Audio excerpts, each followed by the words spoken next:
بسم اللہ الرحمن الرحیم نحمدہ ونصلی علی رسولہ الکریم اما بعد۔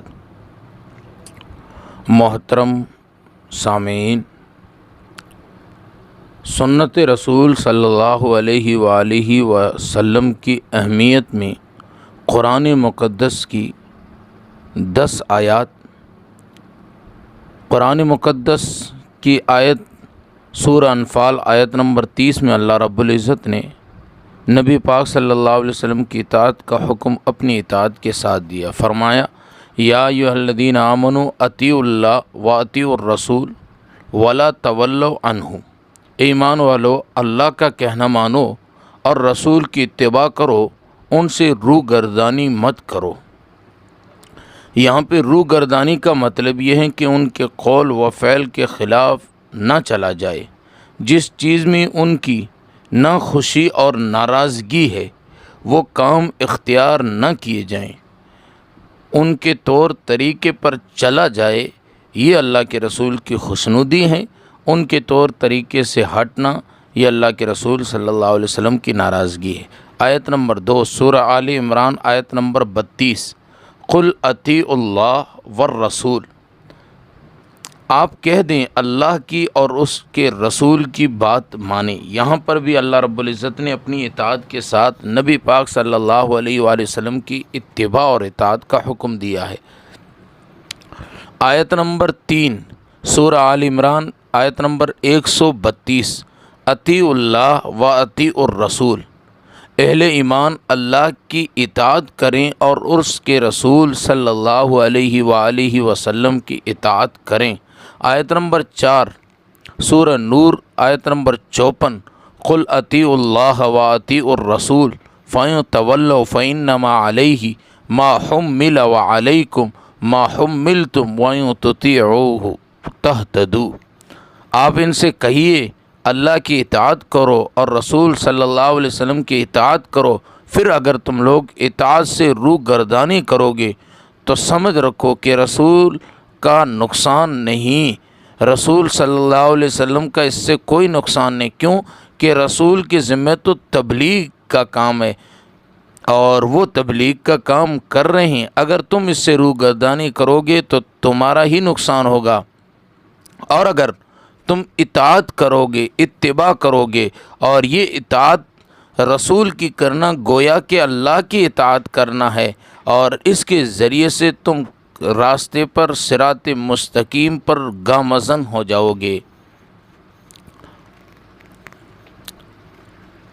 اور چونکہ رسول اکرم صلی اللہ علیہ وسلم کا راستہ وہ ہے جو خدا کی طرف جاتا ہے، تو خدا کی طرف جانا ہے تو رسول کا راستہ لینا پڑے گا صلی اللہ علیہ وسلم۔ آیت نمبر 5، من یطع الرسول فقد اطاع اللہ۔ جس نے رسول کی اطاعت کی اس نے اللہ کی اطاعت کی۔ چونکہ رسول صلی اللہ علیہ وسلم جو بات کہتے ہیں وہ اللہ کی طرف سے ہوتی ہے، بغیر اللہ کے حکم کے کوئی بات نہیں کہتے۔ وما ينطق عن الهوى ان هو الا وحی یوحی۔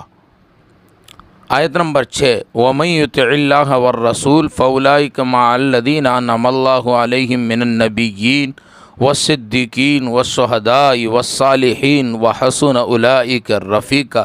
جس نے اللہ اور رسول صلی اللہ علیہ وسلم کی اطاعت کی تو یہ لوگ ان لوگوں کے ساتھ ہوں گے جن پر اللہ نے انعام کیا، یعنی حضرات انبیاء کرام علیہم الصلاۃ والسلام، حضرات صدیقین، حضرات شہداء اور حضرات صالحین کے ساتھ ہوں گے، اور ان کی رفاقت جو ہے وہ حسن اولئک رفیقا بہت اچھی ہے، بہت خوبصورت ہے۔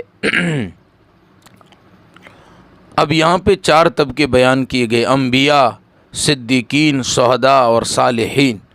ان 4 طبقوں کے ساتھ وہ ہوگا جو اطاعت کرتا ہو، رسول اکرم صلی اللہ علیہ وسلم کی سنت رسول پر چلتا ہو۔ آیت نمبر 7، وما ارسلنا من رسول الا لیطاع۔ ہم نے رسول کو نہیں بھیجا مگر اس لیے تاکہ ان کی اتباع کی جائے۔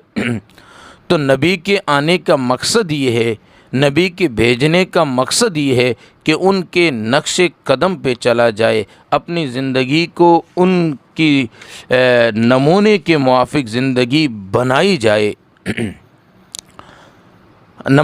آیت نمبر 8، یا لیت لنا اطعنا اللہ و اطعنا الرسول، سورہ احزاب آیت نمبر 66۔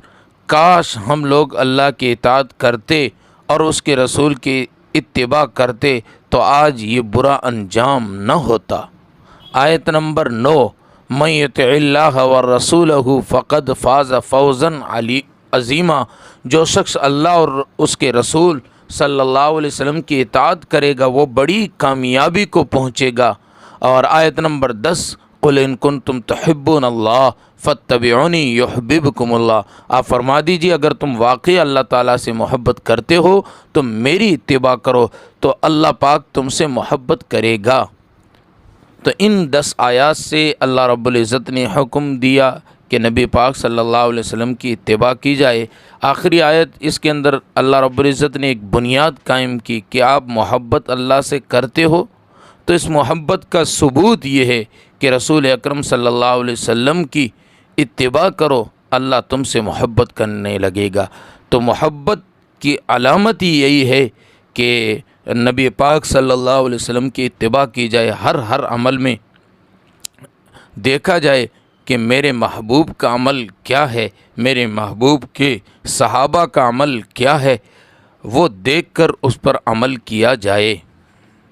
یہ اطاعت رسول بھی کہلائے گی، اطاعت اللہ رب العزت کی اطاعت بھی کہلائے گی۔